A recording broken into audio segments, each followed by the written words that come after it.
ഇതുണ്ടോ, ഒരു കില്ല് നടന്നിട്ടുണ്ട് കേട്ടോ. സോ കടുവ തൊട്ടടുത്തുണ്ട്. നമ്മൾ അങ്ങോട്ട് പോയ വഴിയാണിത്.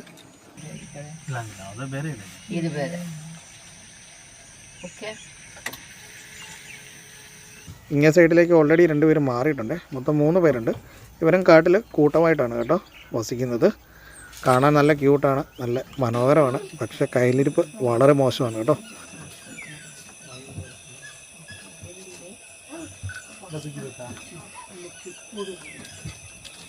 കാട് കംപ്ലീറ്റ് മഞ്ഞാണ്. ആ ഒരു സമയത്താണ് കേട്ടോ ഇന്നലെ നമ്മൾ കാട്ടുപോത്തിനെ കണ്ട സെയിം പ്ലേസിൽ കടുവയുടെ മാർക്ക് കിട്ടിയിട്ടുണ്ട്.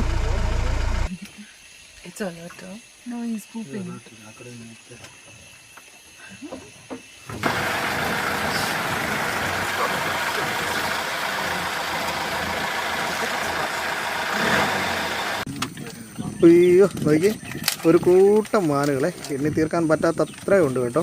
റോഡ് സൈഡിൽ നിന്നങ്ങനെ മെയ്യുവാണ് അവർ.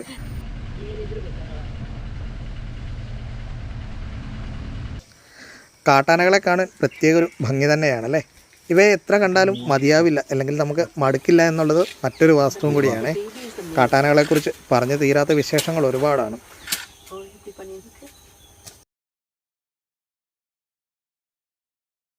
ഹലോ ഫ്രണ്ട്സ്, വണ്ടർലാ സ്റ്റോർസിൻ്റെ പുതിയൊരു വീഡിയോയിലേക്ക് എല്ലാ കൂട്ടുകാർക്കും സ്വാഗതം.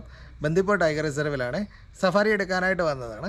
ഈ തവണ വന്നപ്പോഴത്തേന് JLRൻ്റെ ഒരു പാക്കേജ് ബുക്ക് ചെയ്തിട്ട് പോകുന്നു കേട്ടോ. ഇവിടെ 2 പാക്കേജ് അവൈലബിൾ ആണ്, വൈസ്രോയി അതുപോലെ തന്നെ മഹാരാജാസ് പാക്കേജ്. ഈ ഒരു പാക്കേജ് എടുത്ത് വരുന്നതിൻ്റെ ഗുണമെന്ന് പറഞ്ഞാൽ നമുക്ക് സഫാരിയാണ് മെയിൻ. സാധാരണ ഇവിടെ 1.5 മണിക്കൂർ സഫാരിയാണ് അല്ലാതെ നമ്മൾ വന്ന് ടിക്കറ്റ് എടുത്താൽ കിട്ടുന്നത്.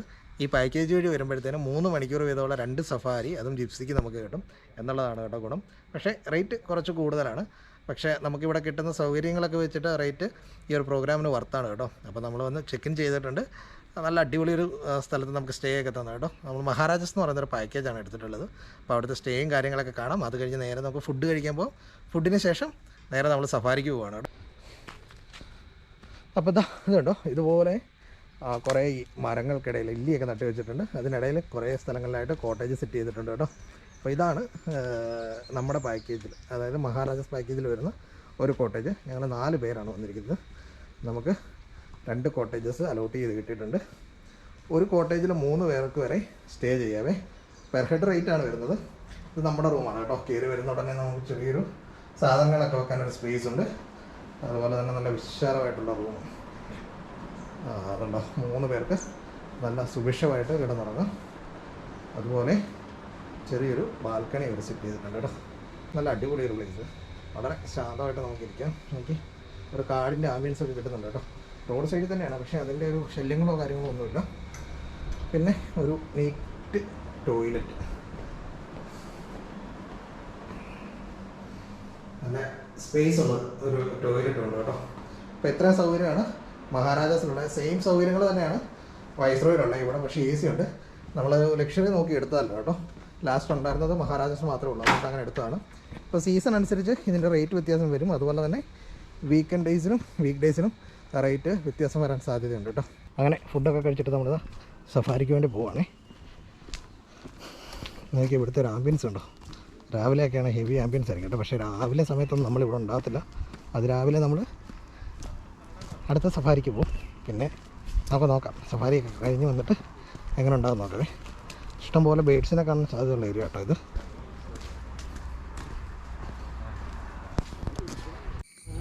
അങ്ങനെ നമ്മുടെ യാത്ര സ്റ്റാർട്ട് ചെയ്തിട്ടുണ്ട് കേട്ടോ. ഫസ്റ്റ് നമ്മൾ നേരെ പോകുന്നത് സഫാരി പോയിൻറ്റിലേക്കാണ്. അവിടെ ചെന്നിട്ട് റിപ്പോർട്ട് ചെയ്ത ശേഷമായിരിക്കും കാടിനുള്ളിലേക്ക് പോകുന്നത്. ഏകദേശം അരമണിക്കൂർ എടുക്കും നമ്മൾ റോഡിലൂടെ സഞ്ചരിച്ച് കാടിനകത്തേക്ക് കയറാനായിട്ട്. സാധാരണ സഫാരി ബസ്സുകൾ പോകുന്ന സെയിം റൂട്ട് തന്നെയാണ് കേട്ടോ. നമുക്ക് അവർ കൂടുതലുണ്ടെന്നുള്ളതേ ഉള്ളൂ. എന്താണേലും വളരെ എക്സൈറ്റ്മെൻറ്റിലാണ്. നല്ലൊരു കാലാവസ്ഥയാണ്. സോ സൈറ്റിംഗ് കിട്ടുമെന്ന് പ്രതീക്ഷിക്കുന്നു. സഫാരി റൂട്ടിലേക്ക് തിരിയുന്നിടത്ത് തന്നെ കുറച്ച് ദിവസങ്ങളായിട്ട് 3 ലെപ്പേഡ്സിൻ്റെ സൈറ്റിങ് കണ്ടിന്യൂസ് ആയിട്ട് കിട്ടാറുണ്ട്. അപ്പോൾ നമ്മൾ അവിടെ ഒന്ന് വെയിറ്റ് ചെയ്യുകയാണ് കേട്ടോ. കോളുണ്ട്, അതുകൊണ്ട് വെയിറ്റ് ചെയ്യുന്നതാണ്. ഇവിടെ തൊട്ടടുത്തൊരു മരത്തിലാണ് 3 പേരും ഉള്ളത്.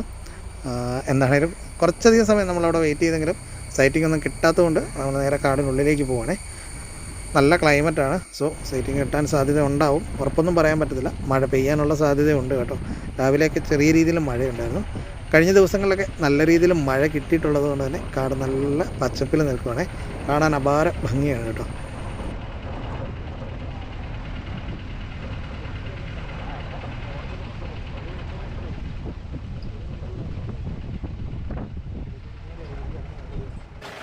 പതിവ് പോലെ മാൻകൂട്ടങ്ങളാണ് ആദ്യത്തെ കാഴ്ച. വലിയൊരു കൂട്ടമാണ് കേട്ടോ. ഉച്ച കഴിഞ്ഞിട്ടാണ് നമ്മൾ കാട്ടിൽ കയറിയത്. അതുകൊണ്ട് തന്നെ ചിലരൊക്കെ വിശ്രമത്തിലാണ്, ചിലരൊക്കെ തീറ്റ തേടി അങ്ങനെ നടപ്പുണ്ട്. കാണാൻ രസമുള്ളൊരു കാഴ്ച തന്നെയാണ്. നോക്കി എത്ര എണ്ണം ഉണ്ടെന്ന്. കൊമ്പനും പെടയും എല്ലാം ഉണ്ട് കേട്ടോ.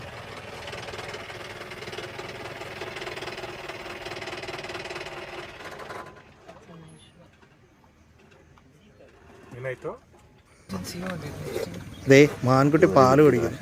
കോമണായിട്ടുള്ള കാഴ്ചയാണ്, പക്ഷേ വീണ്ടും വീണ്ടും കാണുമ്പോൾ കൗതുകമാണ് കേട്ടോ ഇതുപോലുള്ള കാഴ്ചകൾ കാണാനായിട്ട്.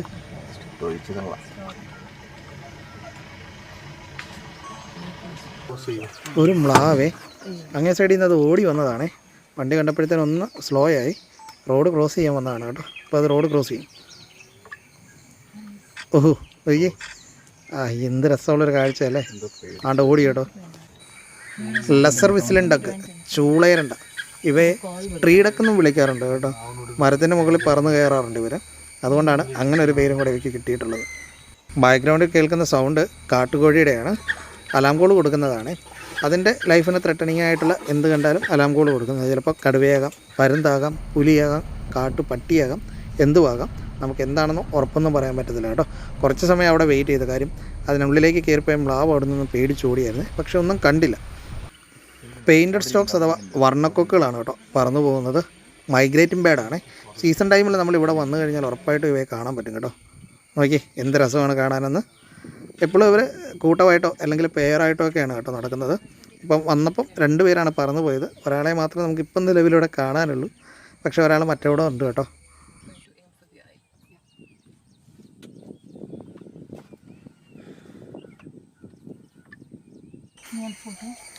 ദാണ്ട മറ്റൊരാൾ ഇന്ത്യൻ സ്പോട്ട് ബിൽഡക്ക്, മലയാളത്തിൽ പുള്ളിച്ചുണ്ടൻ അല്ലെങ്കിൽ പാത്തേരണ്ട എന്നൊക്കെ പറയും കേട്ടോ. നോർമലി ഇവയെ പെയറായിട്ടാണ് കാണുന്നത്. പക്ഷെ ഇപ്പോൾ ഒരാളേ ഉള്ളൂ. ഒരാളെവിടെ പോയെന്ന് അറിയില്ല. നോക്കി മാനും മയിലും ഒരേ ഫ്രെയിമിൽ. ഈ എന്നെ കാഴ്ചയല്ലേ. പണ്ടൊക്കെ പറയുമായിരുന്നു മഴക്കാറ് കാണുമ്പോഴാണ് മയിലുകൾ പീലി വിടർത്തി ആടുന്നതെന്ന്. പക്ഷേ അതൊന്നും അല്ല റീസണെന്ന് നമുക്കെല്ലാവർക്കും അറിയാം. പെൺമയിലിനെ ആകർഷിക്കാൻ വേണ്ടിയിട്ടാണ് ആൺമയിലുകൾ ഇതുപോലെ പീലി വിടർത്തി ആടുന്നതല്ലേ. നോക്കി ബാക്ക്ഗ്രൗണ്ടിൽ മാനുകൾ പതിയെ മൂവ് ചെയ്യുന്നുണ്ടോ. എന്ത് രസമുള്ള കാഴ്ചയല്ലേ. എന്തൊക്കെ കഷ്ടപ്പാടുകൾ സഹിച്ചിട്ട് വേണം അല്ലേ ഒരു ആൺമയിലിനെ പെൺമയിലിനെ സെറ്റാക്കി എടുക്കാൻ വേണ്ടിയിട്ട്. എന്താണേലും നല്ല രസമുള്ളൊരു കാഴ്ചയല്ലേ.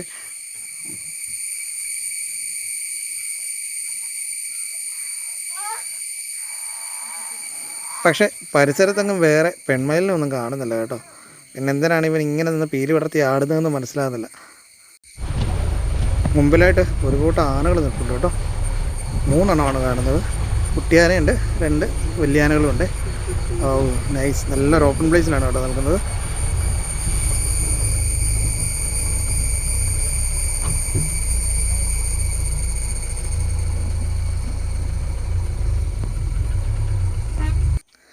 കാട്ടാനകളെ കാണാൻ പ്രത്യേക ഒരു ഭംഗി തന്നെയാണല്ലേ. ഇവയെ എത്ര കണ്ടാലും മതിയാവില്ല, അല്ലെങ്കിൽ നമുക്ക് മടുക്കില്ല എന്നുള്ളത് മറ്റൊരു വാസ്തവം കൂടിയാണ്. കാട്ടാനകളെക്കുറിച്ച് പറഞ്ഞു തീരാത്ത വിശേഷങ്ങൾ ഒരുപാടാണ്. ഇവിടെ നമുക്ക് 3 ആനകളെയാണ് കാണാവുന്നത്. കുട്ടിയാന, കുറച്ചുകൂടെ മുതിർന്നൊരാന, പിന്നെ അമ്മയാന. എപ്പോഴും കുട്ടിയാനയുള്ള തള്ളയാനയുടെ കൂട്ടത്തിൽ മറ്റൊരാനയും കൂടെ കാണാറുണ്ട്. കുട്ടിയാനയും തള്ളയാനയും മാത്രമായിട്ട് കാണുന്നത് വളരെ വിരളമാണ് കേട്ടോ. ഇപ്പം തന്നെ വണ്ടി വന്ന സമയത്ത് 2 ആനകളുടെ ഇടയിൽ കുട്ടിയാനെ അവർ വളരെ സുരക്ഷിതമാക്കി നിർത്തി. നമുക്കറിയാം ആനകൾ മനുഷ്യനെപ്പോലെ തന്നെ സാമൂഹിക ജീവികളാണ്. അവർ കുട്ടികൾക്ക് വളരെ പ്രാധാന്യം അല്ലെങ്കിൽ സുരക്ഷ കൊടുക്കാറുണ്ട് കേട്ടോ. കുട്ടികളുള്ള ആനകൾ മിക്കവാറും വളരെ അഗ്രസീവും ആയിരിക്കും. നമുക്കെല്ലാവർക്കും അറിയാം ആനകളെ അല്ലെങ്കിൽ ഒരു ആന ഗ്രൂപ്പിനെ കൂട്ടത്തിൽ നിന്ന് നയിക്കുന്നത് ആ കൂട്ടത്തിലെ മുതിർന്ന പിടിയാനയായിരിക്കുമേ. അതിൽ കുട്ടികളും കൊമ്പന്മാരും ഒക്കെ അടങ്ങും. പക്ഷേ പ്രായപൂർത്തിയായ കൊമ്പന്മാരെ ആ ഗ്രൂപ്പിൽ നിന്ന് അവർ പുറത്താക്കും. അവൻ ഒറ്റയ്ക്ക് നടക്കുമോ, അവൻ ഇണ ചേരാൻ സമയമാകുമ്പോൾ മറ്റൊരു ഗ്രൂപ്പിൽ ചെന്ന് ചേരുകയാണ് സാധാരണ ചെയ്യാറുള്ളത്. ശരിക്കും ഈ ഒരു ആന ഗ്രൂപ്പ് ഒരുപാട് വലുതായി കഴിഞ്ഞാൽ ആ കൂട്ടത്തിലെ മുതിർന്ന പിടിയാനകൾ ആ ഗ്രൂപ്പിൽ നിന്ന് മാറി മറ്റൊരു ഗ്രൂപ്പ് ഉണ്ടാക്കിയെടുക്കും. പക്ഷേ ഇവർക്ക് ആ പ്രദേശത്തുള്ള ആനക്കൂട്ടങ്ങളിൽ എവിടെയൊക്കെ തങ്ങളുടെ കുലത്തിൽ അല്ലെങ്കിൽ തങ്ങളുടെ സ്വന്തമായിട്ടുണ്ടായിരുന്ന ആനകളുണ്ടാകും എന്നുള്ളത് കൃത്യമായിട്ട് അറിയാൻ പറ്റും കേട്ടോ. അതിനെ ഇവർ കൂടുതലും യൂസ് ചെയ്യുന്നത് അല്ലെങ്കിൽ അങ്ങനെ തിരിച്ചറിയാനായിട്ട് ഉപയോഗിക്കുന്നത് ഘ്രാണശക്തിയാണ്. വർഷങ്ങളോളം ഇവർക്ക് ഓരോ ആനകളെ തങ്ങളുടെ കൂട്ടത്തിലുണ്ടായിരുന്ന ആനകളുടെ മണമൊക്കെ കൃത്യമായിട്ട് തിരിച്ചറിയാനായിട്ട് സാധിക്കും. നോക്കിയേ എന്ത് രസമുള്ള കാഴ്ചയാണെന്ന്. ആനക്കുട്ടി പാല് കുടിക്കുന്നത് കേട്ടോ. നടന്ന് മടുത്തെന്ന് തോന്നുന്നു പാവം. നമ്മൾ ഇത്രയും നേരം ഇവിടെ നിന്നിട്ടും അവർക്ക് ശല്യമൊന്നും ചെയ്യാത്തതുകൊണ്ടാണ് കേട്ടോ ആനക്കുട്ടിയെ അവർ റിലീസ് ചെയ്തിരിക്കുന്നത്. കാര്യം നമ്മളവർക്ക് അപകടകാരിയല്ല എന്നവർക്ക് കൃത്യമായിട്ട് ഇപ്പോൾ ബോധ്യമുണ്ട്. എന്താണേലും കാണാൻ നല്ല ഭംഗിയുള്ളൊരു കാഴ്ച അല്ലേ. കാട് വളരെ സൈലൻ്റ് ആയിട്ടിരിക്കുന്ന സമയത്ത് ആനകൾ എവിടെ ഉണ്ടെന്ന് നമുക്ക് കൃത്യമായിട്ട് അറിയാൻ പറ്റും. അവയുടെ ചെവി അടിക്കുന്ന സൗണ്ട്, അതുപോലെ തന്നെ ഇതാ ഒന്ന് ശ്രദ്ധിച്ചാൽ പുല്ല് പറിക്കുന്ന സൗണ്ട്, പുല്ല് കാലെ തട്ടുന്ന സൗണ്ട്, അങ്ങനെ നിരവധി സൗണ്ടുകൾ നമുക്ക് കൃത്യമായിട്ട് കേൾക്കാൻ പറ്റും കാട് അത്രയ്ക്ക് സൈലൻ്റ് ആയിട്ടിരിക്കുന്ന സമയത്ത്. ഒപ്പം തന്നെ ഇവരെ കാട്ടിനുള്ളിലുണ്ടെങ്കിൽ അടങ്ങിയിരിക്കുന്ന സ്വഭാവം ഇവർക്ക് വളരെ കുറവാണ്. സോ ചുള്ളി ഒടിച്ചും ഇവർ നടക്കുന്ന വഴിയുള്ള ചുള്ളികൾ ഒടിയുന്ന സൗണ്ടും ഒക്കെ കേട്ട് നമുക്ക് ആനകളെ അല്ലെങ്കിൽ ആനകളുടെ സാന്നിധ്യം മനസ്സിലാക്കാൻ പറ്റും കേട്ടോ.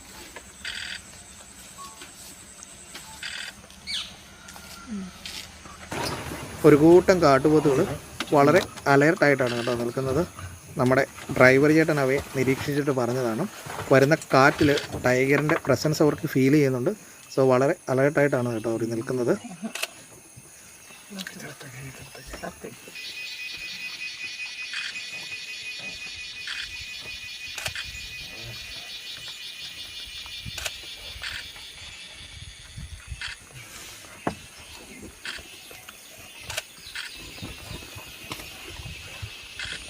കാടിനുള്ളിൽ വെറുതെ നിൽക്കുന്ന ഒരു കൂട്ടം കാട്ടുപോത്തുകളെ നോക്കിയിട്ട് ഇവർ വളരെ അലേർട്ടാണ് എന്ന് പറയാനുള്ള റീസൺ എന്താണെന്ന് ഒരു പക്ഷേ നിങ്ങൾ ചിന്തിക്കുന്നുണ്ടാവും അല്ലേ. അത് ആ ഡ്രൈവർ ചേട്ടൻ്റെ എക്സ്പീരിയൻസ് തന്നെയാണ് കേട്ടോ. കാരണം പുള്ളി കൃത്യമായിട്ട് അവരെ വീക്ഷിച്ചിട്ടാണ് ഈ കാര്യങ്ങൾ പറഞ്ഞു തന്നത്. അതോടൊപ്പം തന്നെ പുള്ളി അതിനുള്ള റീസൺസ് എന്താണെന്ന് കൃത്യമായിട്ട് ഞങ്ങൾക്ക് പറഞ്ഞു തരുകയും ചെയ്തു കേട്ടോ. അതിപ്പോൾ തന്നെ കാണിക്കാം. ഇപ്പോൾ കണ്ടോണം ഈ ഒരു റോയിൽ നിൽക്കുന്ന 3 കാട്ടുപോത്തുകൾ വളരെ അലേർട്ടാകുന്നത് കണ്ടോണേ. കണ്ടോ ഈ ഫ്രണ്ട് റോയിൽ നിൽക്കുന്ന 3 കാട്ടുപോത്തുകളും ഒരേ ദിശയിലേക്ക് നോക്കി വളരെ അലേർട്ടായിട്ടാണ് നിൽക്കുന്നത്. അതോടൊപ്പം തന്നെ അവർ വരുന്ന കാറ്റിൽ നിന്നും സ്മെല്ല് പിടിക്കുന്നുണ്ട് കേട്ടോ. ഇപ്പോൾ ഒന്നുകൂടെ ശ്രദ്ധിച്ചോ. കണ്ടോ ഈ ഒരു ഫ്രണ്ടിൽ നിൽക്കുന്ന കാട്ടുപോത്ത് സ്മെല്ല് പിടിക്കുവാണ്. അതുകൊണ്ടാണ് കൃത്യമായിട്ട് ആ ചേട്ടൻ പറഞ്ഞത് അലേർട്ടാണ്, എവിടെ നിന്നോ ടൈഗറിൻ്റെ പ്രസൻസ് അവർക്ക് മനസ്സിലായിട്ടുണ്ടെന്നുള്ളത്. എന്താണേലും ഇങ്ങനെയുള്ള കാഴ്ചകൾ എക്സ്പീരിയൻസ്ഡ് ആയിട്ടുള്ള ആൾക്കാരുടെ കൂട്ടത്തിൽ കാടിനുള്ളിൽ കയറുമ്പോൾ കിട്ടുന്നത് മാത്രമല്ല അവർ പറഞ്ഞു തരുന്ന അറിവുകളും കൂടെയാണ്. എന്താണേലും കുറച്ചധികം സമയം ഇവിടെ ഒന്ന് വെയിറ്റ് ചെയ്ത് നോക്കാമെന്നാണ് ഡ്രൈവർ പറഞ്ഞത്. അതുകൊണ്ട് നമ്മളിവിടെ വെയിറ്റ് ചെയ്യുവാണ്, എന്തെങ്കിലും കാഴ്ച കിട്ടുമോ നോക്കാം. ഇപ്പോഴെന്താ ആ ഒരു കാട്ടുപോത്ത് വളരെ അലേർട്ടാണ്.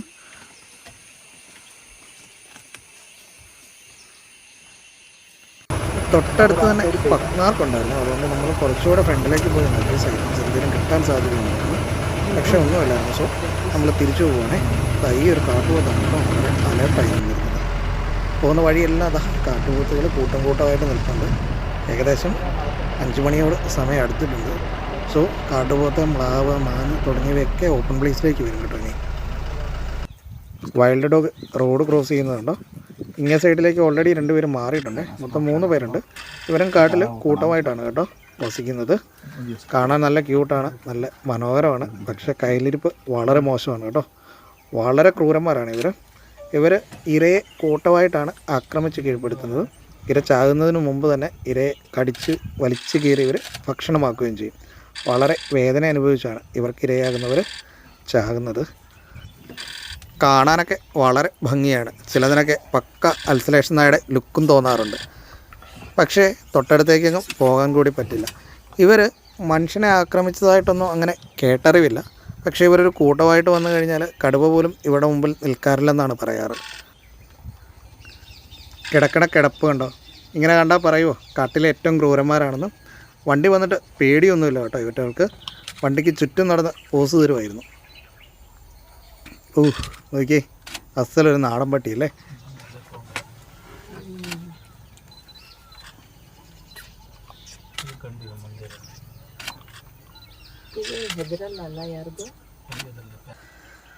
കുറേയധികം സമയം ഇവന്മാരെ നമുക്ക് കാഴ്ചയൊരുക്കി കേട്ടോ. ആവശ്യത്തിന് വീഡിയോയും ഫോട്ടോസും എല്ലാം എടുത്തു. എന്നിട്ടും അവന്മാർ പോകുന്ന ലക്ഷണമൊന്നും കാണുന്നില്ല. സോ നമുക്ക് പതിയെ ഇവിടെ നിന്നും ഇനി പോകാം. കാര്യം കുറച്ച് സമയം കൂടെ ഉള്ളൂ നമുക്കിനി കാടിനകത്ത് സ്പെൻഡ് ചെയ്യാനായിട്ട്. സോ മാക്സിമം കിട്ടാവുന്ന കാഴ്ചകളൊക്കെ നമുക്ക് പകർത്തിയെടുക്കാം. നമ്മളിനി ഇവിടെ നിന്ന് നേരെ ഫ്രണ്ടിലേക്ക് പോവുകയാണ് കേട്ടോ. കടുവകളെ പ്രതീക്ഷിച്ചാണ് പോകുന്നത്. ഈ യാത്രയിൽ നമുക്ക് കിട്ടുന്ന ചെറിയ കാഴ്ചകളാണെങ്കിലും അതെല്ലാം നമുക്ക് പകർത്തിയെടുക്കാം. ഒരു ബീറ്റർ ഇരിക്കുന്നുണ്ട്. ഈ ബീറ്റർ ഇരിക്കുന്ന സ്ഥലത്ത് നിന്നും പറന്നിട്ട് വീണ്ടും സെയിം പ്ലേസിൽ തന്നെ വന്നിരിക്കും കേട്ടോ. സോ നമ്മൾ അതേ പ്ലേസിൽ തന്നെ ക്യാമറ ഫോക്കസ് ചെയ്ത് നോക്കുകയാണെങ്കിൽ നല്ലൊരു വിഷ്വൽ കിട്ടും.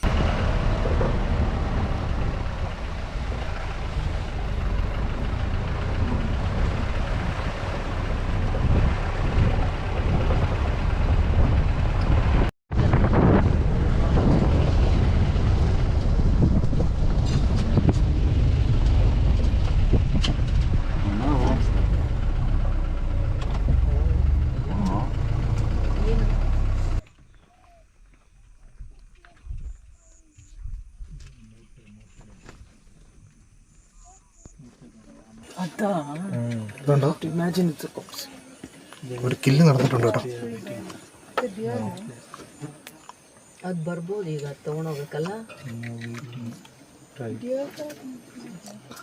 സോ കടുവ തൊട്ടടുത്തുണ്ട്. നമ്മൾ അങ്ങോട്ട് പോയ വഴിയാണിത്. അപ്പോൾ ഇല്ലായിരുന്നു, തിരിച്ചു വന്നപ്പോഴത്തേന് കില്ല് നടന്നിട്ടുണ്ട്. ബ്ലഡ് കിടക്കുന്നുണ്ട്. ഇപ്പം നിൽക്കുന്ന മൂവിന്ന് ആരും മൂവ് ചെയ്തിട്ടോ. ഈവനിങ് സഫാരിയുടെ സമയം ഓൾറെഡി കഴിഞ്ഞു. ഇനി നമ്മൾ പുറത്തേക്ക് പോവുകയാണ്. കുറേയധികം സമയം നമ്മൾ കടുവയ്ക്ക് വേണ്ടി വെയിറ്റ് ചെയ്തെങ്കിലും കടുവ ഇറങ്ങി വന്നില്ല. ആദ്യം വന്ന വണ്ടിക്കാർക്ക് ചെറിയൊരു വിഷ്വൽ കിട്ടി കേട്ടോ. ഇതിനെ കൊന്നിട്ട ശേഷം കടുവ ഓടിപ്പോയി. തിരിച്ചതിനെ എടുക്കാൻ വന്നപ്പോഴത്തേനാണ് ആ ഒരു വണ്ടിക്കാർ വന്നിരുന്നത്. പക്ഷേ അവർക്കും കൃത്യമായിട്ടുള്ളൊരു വിഷ്വൽ കിട്ടിയില്ല. വണ്ടി കണ്ടുകൊണ്ടേ കടുവ തിരിച്ച് കാടിനുള്ളിലേക്ക് കയറിപ്പോയി. അങ്ങനെ നമ്മുടെ രണ്ടാമത്തെ ദിവസത്തെ രാവിലത്തെ സഫാരി സ്റ്റാർട്ട് ചെയ്തിട്ടുണ്ട്. കാടൊക്കെ നല്ല മഞ്ഞിൽ കുളിച്ച് നിൽക്കുവാണ്. കാര്യം വൈകിട്ട് നല്ല മഴയായിരുന്നു. സഫാരി കുളവാകുമെന്നൊക്കെ വിചാരിച്ചതാണ്. പക്ഷേ നേരം വെളുത്തപ്പോഴത്തേന് മഴ കുറച്ച് കുറഞ്ഞിട്ടുണ്ട്. എന്നാലും ചെറിയ രീതിയിൽ മഴ ചാർന്നൊക്കെ ഉണ്ട് കേട്ടോ. കാട് കംപ്ലീറ്റ് മഞ്ഞാണ്. ആ ഒരു സമയത്താണ് കേട്ടോ ഇന്നലെ നമ്മൾ കാട്ടുപോത്തിനെ കണ്ട സെയിം പ്ലേസിൽ കടുവയുടെ മാർക്ക് കിട്ടിയിട്ടുണ്ട്. കടുവ ഇന്നലെ അതിനെ രാത്രി തന്നെ വലിച്ചുകൊണ്ട് പോയി കേട്ടോ. നല്ല മൂടൽമഞ്ഞിൽ നിന്ന് കാട്ടാനകൾ മേയുന്നത് കണ്ടോ. നേരിട്ട് കാണാൻ അപാര ഭംഗിയാണ് കേട്ടോ. പക്ഷേ ക്യാമറയിലേക്ക് പകർത്തുമ്പോൾ ആ ഒരു ഭംഗി അങ്ങോട്ട് കിട്ടുന്നില്ല. അത് നല്ല സൺലൈറ്റിൽ നിൽക്കുമ്പോഴാണ് കുറച്ചുകൂടെ ഭംഗിയിൽ നമുക്ക് ഈ ഒരു വിഷ്വൽ പകർത്താനായിട്ട് പറ്റുന്നത്.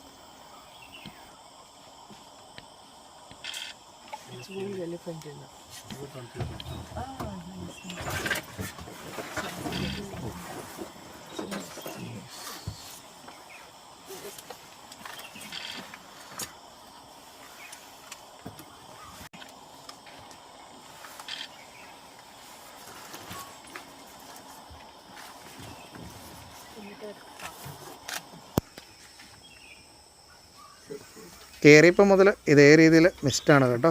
കുറച്ചുകൂടെ കഴിയുമ്പോൾ ഇതൊക്കെ മാറുമെന്ന് പ്രതീക്ഷിക്കാം. മഞ്ഞിലെ കാഴ്ചകൾ നേരിട്ട് കാണാൻ രസമാണെങ്കിലും ക്യാമറയിലൂടെ പകർത്തുമ്പോൾ അത്ര ഭംഗി തോന്നുന്നില്ല. കുറച്ച് മാറി ഇതാ കുറേ കാട്ടുപോത്തുകളും കൂടെ ഉണ്ട് കേട്ടോ. എന്താണേലും കുറേ അധികം ആനിമൽസിനെ ഈ ഒരു സഫാരിലും കിട്ടുമെന്ന് നമുക്ക് പ്രതീക്ഷിക്കാം. രാവിലെ തന്നെ പക്മാർക്ക് പിന്തുടർന്നാണ് കേട്ടോ നമ്മൾ പോകുന്നത്. ഇത്രമാത്രം സൈറ്റിങ് കിട്ടുമെന്ന് കണ്ടറിയാം. കാടെങ്ങനെയാണ്, നമുക്ക് ചില സമയത്ത് നല്ല രീതിയിലുള്ള സൈറ്റിംഗ് ഉണ്ടാകും, ചില സമയത്ത് ഒട്ടും സൈറ്റിംഗ് ഉണ്ടാകത്തില്ല. കിട്ടുന്ന കാഴ്ചകളൊക്കെ മനോഹരമായിട്ട് കണ്ട് നമുക്ക് മുമ്പോട്ട് പോകാവേ.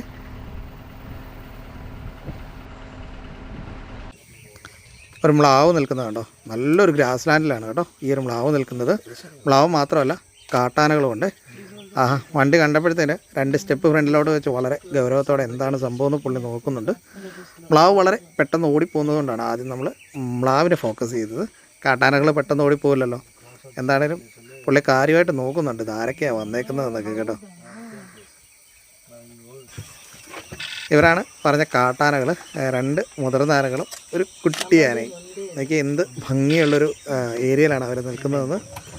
എന്ത് കാഴ്ചയല്ലേ. മുമ്പ് പറഞ്ഞ പോലെ ആനകളെ എത്ര കണ്ടാലും മതിയാകത്തില്ല. പക്ഷേ നമുക്ക് കുറേയധികം സമയം കൂടെ മറ്റ് മൃഗങ്ങൾക്ക് വേണ്ടി സ്പെൻഡ് ചെയ്യുന്നതുകൊണ്ട് വളരെ പെട്ടെന്ന് നമുക്ക് ഇവിടെ നിന്ന് പോകാം കേട്ടോ.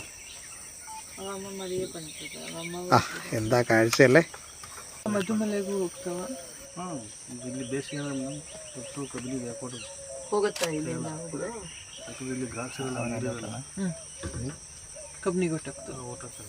രാവിലെ ആയതുകൊണ്ട് തന്നെ ബേഡ്സൊക്കെ നല്ല രീതിയിൽ ആക്റ്റീവാണ്. ഈ ബാക്ക്ഗ്രൗണ്ടിൽ കേൾക്കുന്ന സൗണ്ട്സ് കംപ്ലീറ്റ് തൊട്ടടുത്തുള്ള മരങ്ങളിലുള്ള ബേഡ്സിൻ്റെ സൗണ്ടാണ് കേട്ടോ. യെല്ലോ മിനി വെറ്റ്, നമ്മൾ കൂടുതലും പറയപ്പെടുന്ന പേര് ഓറഞ്ച് മിനി വെറ്റ് എന്നാണ്. ഇതാണ് ഓറഞ്ച് മിനി വെറ്റ്. ഇതിൻ്റെ ഫീമെയിലാണ് കേട്ടോ തൊട്ട് മുമ്പ് കണ്ട യെല്ലോ മിനി വെറ്റ്. ഇതുണ്ടോ അവരുടെ ഒരു പേര് കണ്ടോ, യെല്ലോയും ഓറഞ്ചും. എന്ത് രസമല്ലേ കാണാനായിട്ട്. ഈ ഒരു കിളിയുടെ പേര് കറക്റ്റ് എനിക്ക് അറിയില്ല, തൊട്ടടുത്ത് കണ്ടതാണ്. അറിയാവുന്നവർ ജസ്റ്റ് ഒന്ന് കമൻറ്റ് ചെയ്തേ. ഒപ്പം തന്നെ ഇതാ ഈ ഒരു കിളിയുടെ, ഇതൊക്കെ ഈ തൊട്ടടുത്തുള്ള മരങ്ങളിലിരിക്കുന്ന കിളികളാണ് കേട്ടോ. അങ്ങനെ കിളികളെ കണ്ടുകൊണ്ടിരുന്ന സമയം കൊണ്ട് തന്നെ നമ്മുടെ ആനക്കൂട്ടം റോഡിൻ്റെ തൊട്ടരികിലെത്തി കേട്ടോ. എന്നാ ഭംഗിയുള്ളൊരു ഫ്രെയിമിലല്ലേ അവർ നിൽക്കുന്നത്. കണ്ടിട്ട് ഇവിടെ നിന്ന് പോകാൻ തോന്നില്ല. പക്ഷേ നമുക്ക് കുറച്ചുകൂടെ ഫ്രണ്ടിലേക്കൊക്കെ പോയിട്ട് വേറെ എന്തെങ്കിലുമൊക്കെ കാഴ്ചകളുണ്ടോ എന്ന് നോക്കിയിട്ട് വരാവേ.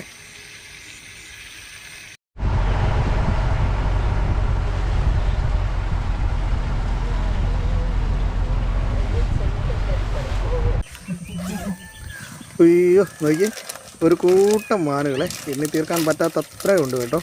റോഡ് സൈഡിൽ നിന്ന് അങ്ങനെ മെയ്യുവാണ് അവർ.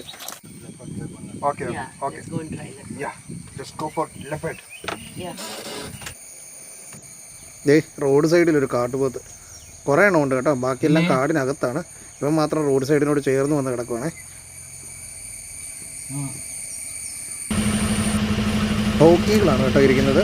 നമ്മൾ ഇവിടുത്തെ കാടുകളിലൊക്കെ കയറുമ്പോൾ കൂടുതലും കാണപ്പെടുന്നത് സെർപ്പൻറ്റികളും ഹോക്കികളും ഒക്കെയാണ് കേട്ടോ. ഇത് ഒരു മുതിർന്നൊരു ഹോക്കികളാണ്. ഇതിൻ്റെ ജുവനയിലും തൊട്ടടുത്തിരിക്കുന്നത് കേട്ടോ. അതിനെ കൂടെ കാണാവേ. അതുണ്ടോ, ഹോക്കികളുടെ ജുവനയിലാണ് ഇരിക്കുന്നത്. നല്ല ദൂരത്തിലാണ് കേട്ടോ ഇരിക്കുന്നത്. ഇതിൻ്റെ വൈറ്റ്നസ് കുറച്ചുകൂടെ കൂടുതലായിരിക്കും മുതിർന്നതിനെ അപേക്ഷിച്ച്. പ്രായം കൂടുന്തോറും ഇവയുടെ കളറിന് ചേഞ്ച് വരുവേ. വീണ്ടും വൈൽഡ് ഡോഗ്സ് കണ്ടിട്ടൊരു ഫാമിലിയാണെന്ന് തോന്നുന്നു. 4 പേരുണ്ട്. അതിലൊരാളുടെ കാലിനെന്തോ ആക്സിഡൻറ്റ് പറ്റിയതാണ് കേട്ടോ. മേ ബി ആനിമൽസിനെ ആക്രമിക്കുന്ന സമയത്ത് ബാക്കിൽ നിന്നുള്ള തൊഴി കിട്ടിയതോ അങ്ങനെയൊക്കെ ആവാം. എന്താണേലും പുള്ളി ഒരു അംഗവൈകല്യനാണ്. കണ്ടിട്ട് അമ്മയും അച്ഛനും 2 കുട്ടികളുമാണെന്ന് തോന്നുന്നു കേട്ടോ. അവരുടെ കളിയും സ്നേഹപ്രകടനങ്ങളും ഒക്കെ നമുക്ക് ഇവിടെ കാണാവേ. വണ്ടി വന്നതൊന്നും അവർക്ക് വലിയ കാര്യമല്ല കേട്ടോ.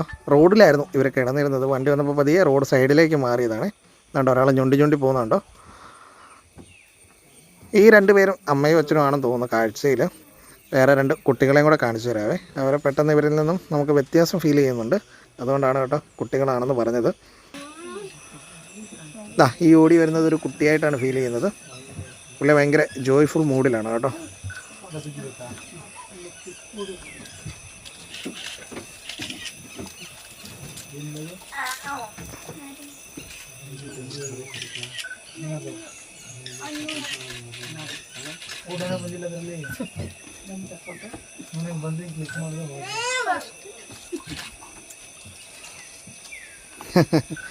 എന്തായാലും പുള്ളി ഭയങ്കര കളിയിലാണ്. പക്ഷേ കൂട്ടത്തിലുള്ളവരൊന്നും കളിക്കാൻ കൂടുന്നില്ല കേട്ടോ. എല്ലാവരും വിശ്രമത്തിലാണെന്ന് തോന്നും.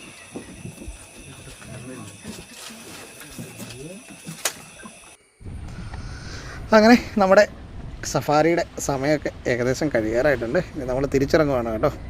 നമ്മൾ പ്രതീക്ഷിച്ച പോലെ കടുവയോ പുലിയോ ഒന്നും കിട്ടിയില്ലെങ്കിലും കുറേയധികം കാഴ്ചകളൊക്കെ കിട്ടി സന്തോഷത്തോടെയാണ് കാടിറങ്ങാൻ പോകുന്നത്. ഇതാ വീണ്ടും നമുക്ക് പോകുന്ന വഴിക്ക് ഒരു ആനക്കൂട്ടം കൂടെ കണ്ടു കേട്ടോ. മോനെ കുട്ടിയാനെ ഉള്ളത് കൊണ്ടാണ് ഇവരിതുപോലെ അഗ്രസീവായിട്ട് നമ്മളെ മോക്ക് ചാർജ് ചെയ്യുന്നത്. ചില സമയത്ത് ആക്രമിക്കും. എല്ലാതും മോക്ക് ചാർജ് ആണെന്ന് നമുക്ക് പറയാൻ പറ്റത്തില്ല കേട്ടോ. എന്താണേലും അവസാന നിമിഷം ഇങ്ങനൊരു മോക്ക് ചാർജും കൂടെ നമുക്ക് കിട്ടിയിട്ടുണ്ട്. മെയിനെടുത്ത് നിൽപ്പുണ്ട് കേട്ടോ. ഈ സൈഡിലെടുത്തുണ്ട്. അല്ലല്ല നോർമൽ ഫീമെയില. അപ്പോൾ ഈ ചെറിയൊരു വീഡിയോ നിങ്ങൾക്ക് ഇഷ്ടപ്പെട്ടുവെന്ന് വിചാരിക്കുകയാണ്. ഇഷ്ടപ്പെട്ടെങ്കിൽ തീർച്ചയായിട്ടും ലൈക്ക് ചെയ്യാൻ മറക്കില്ല. അതുപോലെ തന്നെ നിങ്ങളുടെ വിലയേറിയ അഭിപ്രായങ്ങൾ കമൻറ്റായിട്ട് രേഖപ്പെടുത്തുക. അതുപോലെ മറ്റുള്ളവരിലേക്ക് വീഡിയോ ഒന്ന് ഷെയർ ചെയ്ത് ഞങ്ങളെ ഹെൽപ്പ് ചെയ്യുക. അപ്പോൾ പുതിയൊരു വീഡിയോയിൽ പുതിയ കാഴ്ചകളുമായി വീണ്ടും കാണാമെന്ന വിശ്വാസത്തോടെ this is Wanderlust team signing of.